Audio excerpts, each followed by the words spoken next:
وقد كان بالسقم دهرا طريق تقال دعا گرتے ہوئے کو تھام لیتی ہے، دعا بکھرے ہوئے کو سنبھال لیتی ہے، دعا چاند کو 2 ٹکڑوں میں تقسیم کر دیتی ہے، دعا سمندر کو 2 حصوں میں بانٹ سکتی ہے، دعا ناممکن کو تمہارے لیے ممکن بنا سکتی ہے، دعا جو چھین گیا وہ اسے پھر سے واپس لا سکتی ہے، دعا وہ صبر کا دریا ہے جو ہر پیاس بجھا سکتی ہے، دعا بغیر لفظوں کے اللہ کو دل کا حال سنا سکتی ہے، دعا بچھڑ جانے والوں کو دوبارہ ملوا سکتی ہے، دعا بند راستوں سے ہی نیا راستہ بنا سکتی ہے، دعا تمہاری نم آنکھوں کو پھر سے ہنسا سکتی ہے، دعا اندھے کنویں میں بھی روشنی لا سکتی ہے، دعا سلگتی ہوئی آگ کو ایک اشارے پر بجھا سکتی ہے۔ زندگی میں جب بھی تم گرتے گرتے سنبھل جاؤ تو جان لینا کہ تمہاری دعاؤں نے تمہیں تھام لیا ہے۔ جن دعاؤں کو تم ناممکن سمجھ کر بھلا چکے ہوتے ہو، اللہ انہی دعاؤں کے ذریعے تمہیں تمہارے برے وقت سے بچا لیتا ہے۔ تم سوچتے ہو تمہاری دعائیں رد ہو گئی، مگر تم یہ نہیں جانتے کہ تمہاری دعائیں کن کن طریقوں سے قبول کی گئی ہے۔ جو پتھر میں رہنے والی چونٹی کو بھی رزق دیتا ہے، تمہیں لگتا ہے وہ تمہاری چاہ سے نہیں نواز سکتا؟ جو بے زبان پرندوں کی بھی آواز سن سکتا ہے، تمہیں لگتا ہے وہ تمہارے دل کی کیفیات سے ناواقف ہوگا؟ تمہیں لگتا ہے وہ تمہارے اذیت میں گزرے ہوئے کسی بھی لمحے سے بے خبر ہو سکتا ہے؟ وہ تو تمہیں تب بھی سنتا ہے جب تم خود کو بھی نہیں سن پاتے۔ تو پھر یہ کبھی مت سوچنا کہ اللہ نے تمہاری التجا رد کر دی۔ اس نے ہر صدا سن لی ہے، بس اس نے صلے کا ایک مقررہ وقت رکھا ہے، اور وہ دعا جو منہ سے نکلتے ہی قبولیت کے مراحل میں داخل ہو جاتی ہے، وہ ٹوٹے ہوئے دل کی دعا ہے۔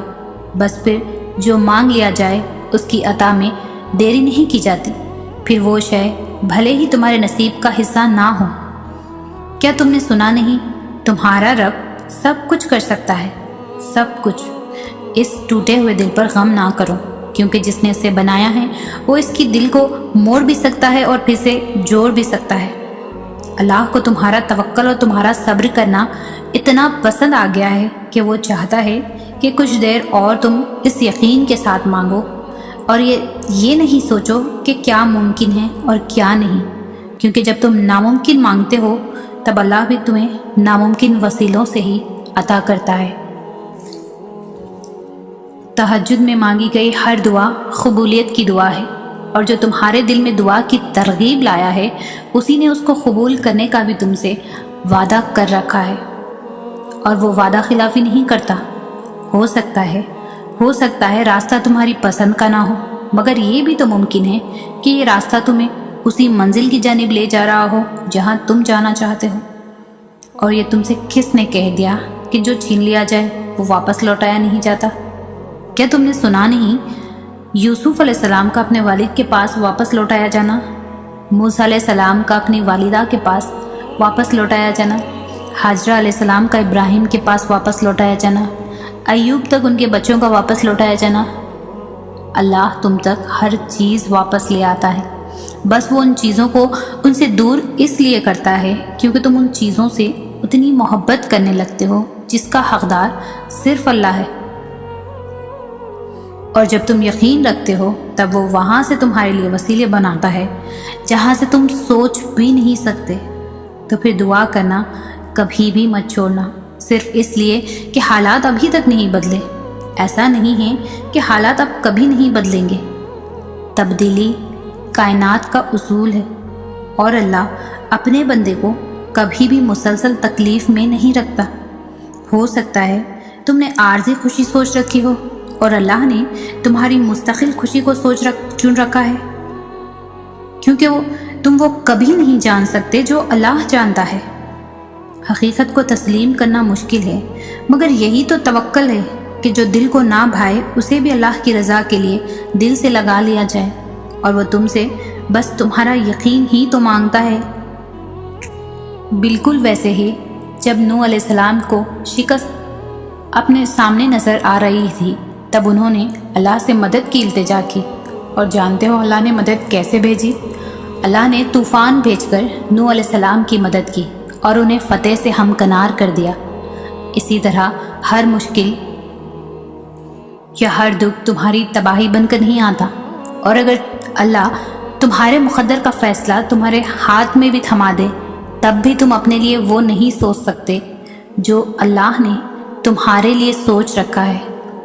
تو پھر صبر کرو، کیونکہ اللہ جب تمہیں کنارے پر لا کھڑا کرتا ہے تب وہ تمہیں یا تو تھام لیتا ہے یا اڑنا سکھا دیتا ہے۔ یوں وہ تمہاری من پسند چیز کو کھو دینے کے خوف سے گزار کر اپنا آپ یاد کرواتا ہے۔ یہ اسی کا فیصلہ ہے کہ وہ تمہیں کب اور کیا دیتا ہے۔ تو یہ کیوں ملا اور وہ کیوں نہیں ملا، یہ سوچنا تمہارا کام نہیں ہے۔ تمہارا کام صرف دعا کرنا ہے اور یقین رکھنا ہے، کیونکہ تم خود اپنے لیے اچھے برے کا انتخاب نہیں کر سکتے۔ تم خود ہی خود کے ساتھ ناانصافی کرتے ہو۔ اللہ تمہارے ساتھ کبھی بھی ناانصافی نہیں کرتا۔ جب تم اللہ سے مدد مانگتے ہو تب تم تک ان ذریعوں سے مدد پہنچائی جاتی ہے جن کا تم تصور بھی نہیں کر سکتے، جیسے نوح علیہ السلام تک پہنچائی گئی، کیونکہ تم اللہ کی مصلحتیں نہیں جان سکتے، اور دعائیں تو ناممکن کے لیے ہی تو ہوتی ہے۔ اور جو نوح علیہ السلام کا خدا ہے وہ تمہارا بھی تو خدا ہے۔ اس صبر کے بعد اللہ تمہیں تمہاری چاہت سے نواز دے گا، اور جو تم نے مانگا ہے اس سے بڑھ کر تمہیں عطا کیا جائے گا۔ وہ تمہاری تمام بے سکون راتوں کا گواہ ہے، اور اس نے بے شمار دعاؤں کا بھی حساب کر رکھا ہے جو تم نے اس کے سوا کسی سے نہیں کہی۔ وہ تمہیں برے وقت سے گزارتا ہے تاکہ تم اپنے اچھے وقت میں اسے یاد رکھ سکو۔ وہ تمہارے حالات سے ناواقف نہیں ہے، وہ جانتا ہے کون سا دکھ تم نے آنسوؤں میں دبا دیا اور کون سا دکھ کو خود میں ضبط کر لیا۔ اس نے دیکھا ہے تمہارے دل کا ہزاروں ٹکڑوں میں ٹوٹ کر بکھر جانا، وہ بھولا نہیں ہے تمہارے اذیتناک طویل سجدوں کی کیفیات کو۔ اللہ تم سے جتنی محبت کرتا ہے وہ تمہیں اتنا ہی زیادہ آزماتا ہے۔ وہ تمہاری من پسند چیز کو تم سے دور کر کے تمہیں خود تک لے آتا ہے۔ جس نے صرف 6 دنوں میں آسمان اور زمین اور ان میں موجود ہر چیز بنا ڈالی، تمہیں لگتا ہے کہ اس رب کے لیے تمہارا مقدر بدلنا مشکل ہے؟ اس کے لیے کچھ بھی ناممکن نہیں، اس کے لیے کچھ بھی مشکل نہیں۔ اس غم کے بعد اس نے تمہارے لیے خوشی کو چن رکھا ہے۔ اس مشکل وقت کے بعد تمہارے لیے آسانیاں ہی آسانیاں ہیں۔ اللہ تمہارے ساتھ ہے اور وہ ہمیشہ تمہارے ساتھ رہے گا۔ وسیلے وہاں سے نہیں بن سکے جہاں سے تم نے سوچ رکھا تھا، تو یقین رکھو وسیلے وہاں سے بنیں گے جہاں سے کوئی بھی تصور نہیں کر سکتا۔ تمہاری دعائیں سنی جا چکی ہیں، تمہارے صبر کا صلہ لکھا جا چکا ہے۔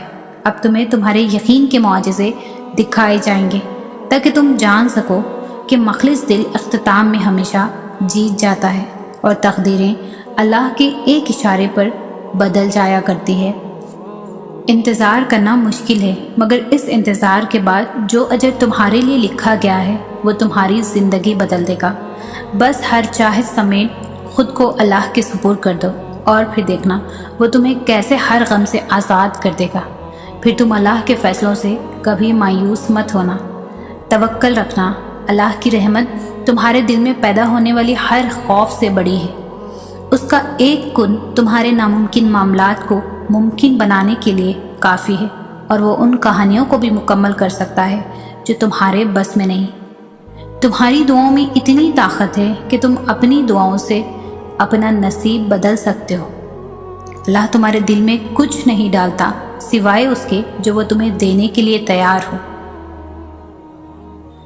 تو کیا ہوا جو تم کہہ نہ سکے؟ تمہارا اللہ تو دھڑکنوں کی بھی تڑپ سنتا ہے۔ جب اللہ انسان سے راضی ہوتا ہے پھر ہر کام انسان کی مرضی کے مطابق ہوتا ہے۔